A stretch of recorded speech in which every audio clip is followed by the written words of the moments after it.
আমরা ভারতের যে কুলাঙ্গার আমার নবী সাল্লাল্লাহু আলাইহি ওয়াসাল্লামকে নিয়ে কটূক্তি করেছে, আমরা এটা ভারত সরকারের কাছে বিচার দাবি করি না।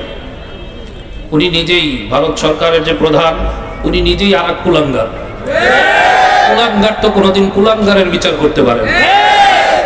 অতএব আমরা বিশ্ব মুসলমানের কাছে এটাই দাবি করব, বিশ্ব মুসলমান যেন এই কুলাঙ্গারকে বিচার কিভাবে করতে হয় তার ব্যবস্থা করে দেয়। আপনারা দেখেছেন ইতিপূর্বে ভারতে মুসলমান গর্জে উঠেছে। ভারতের ইতিহাসে এক ঐতিহাসিক বিপ্লব মুসলমান দেখিয়েছে। কিন্তু শুধু ভারত মিডিয়াকেই আমি বলবো না, আমার দেশের জাতীয় পর্যায়ের মিডিয়াগুলো পর্যন্ত এই নিউজগুলো যথাযথভাবে কভার করে নাই, যথাযথভাবে আমার দেশের মানুষের কাছে পৌঁছে দিতে ব্যর্থ হয়েছেন।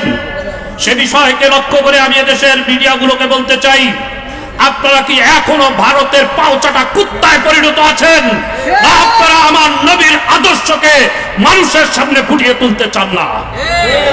ফলে সংগ্রামী ভাইরা আমার, যেখানে যত ধরনের অন্যায় অবিচার হয় আমরা দেখতে পেয়েছি, মিডিয়াগুলো সেখানে গিয়ে হুমড়ে পড়ে, সেখানের বিষয়বস্তুগুলোকে খুব হাইলাইট করে তারা ফলো করতে থাকে।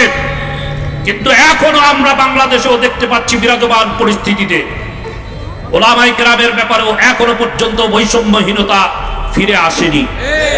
এখনো পর্যন্ত ইসলামী রাজনীতিবিদদের ব্যাপারেও বৈষম্য ফিরে আসেনি।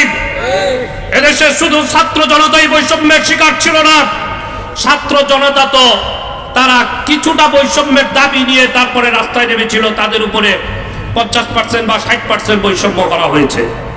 কিন্তু স্বাধীনতার পরবর্তী থেকে নিয়ে আজ পর্যন্ত ওলামায়ে কেরাম শতভাগ বৈষম্যের শিকার। এই শিকার এখনো পর্যন্ত বৈষম্য থেকে বাংলাদেশের মুসলমান তাওহীদি জনতা উদ্ধার পায়নি। ফলে আমরা আমাদের সরকার এবং প্রশাসন, সাংবাদিক বৃন্দ সকলকে উদাত্ত আহ্বান জানাবো, আমরা একটি বৈষম্যহীন রাষ্ট্র দেখতে চেয়েছিলাম, কিন্তু আমরা বৈষম্যহীন রাষ্ট্র এখনো উপভোগ করতে পারছি না। শুধু কথা বলাটাই বৈষম্যতার, বৈষম্য উঠে গেছে বলে এর পরিচয় বহন করে না। বৈষম্যতার উঠে যাওয়ার পরিচয় আপনাদের প্রতিটা কর্মের মাধ্যমে প্রকাশ করতে হবে। কথা ঠিক না বেঠিক?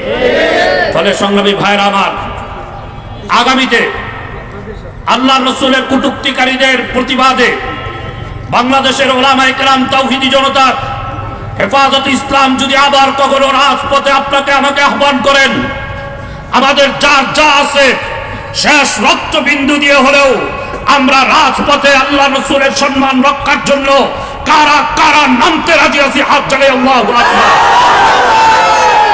সংগ্রামী ভাইয়েরা আমার, আমার আলোচনার পূর্বেও আরেকজন আলোচনা করেছেন, আমরা 2013 সালে শাপলা চত্বরে কোন রাষ্ট্র ক্ষমতা দখল করার জন্য গিয়েছিলাম নয়। আমরা 2013 সালে শাপলা চত্বরে ক্ষমতার মস্তক দখলের জন্য যাইনি। আমরা 2014 সালে রাষ্ট্রকে পরিবর্তন দেখাবার জন্য যাই নাই। আমরা গিয়েছিলাম আমার রসুলের কটূক্তিকারীদের শাস্তির দাবি নিয়ে। কথা ঠিক যাবে কি?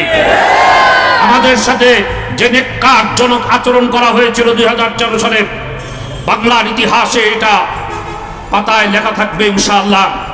আমরা বর্তমান সরকারকে উদাত্ত আহ্বান জানাবো, আপনারা এখনো যদি 2013 সালের শাপলা চত্বরের সেই হেফাজত ইসলামের যারা শাহাদাত বরণ করেছিল, এই শহীদদেরকে যারা যে সমস্ত খুনিরা শহীদ করেছিল, তাদেরকে যদি এখনো বিচারের কাঠগড়ায় দাঁড় না করা হয়, তাহলে আমরা নিশ্চিতভাবে বলতে বাধ্য থাকবো যে দেশ এখনো বৈষম্য বিরোধী দেশে পরিণত হতে পারেনি।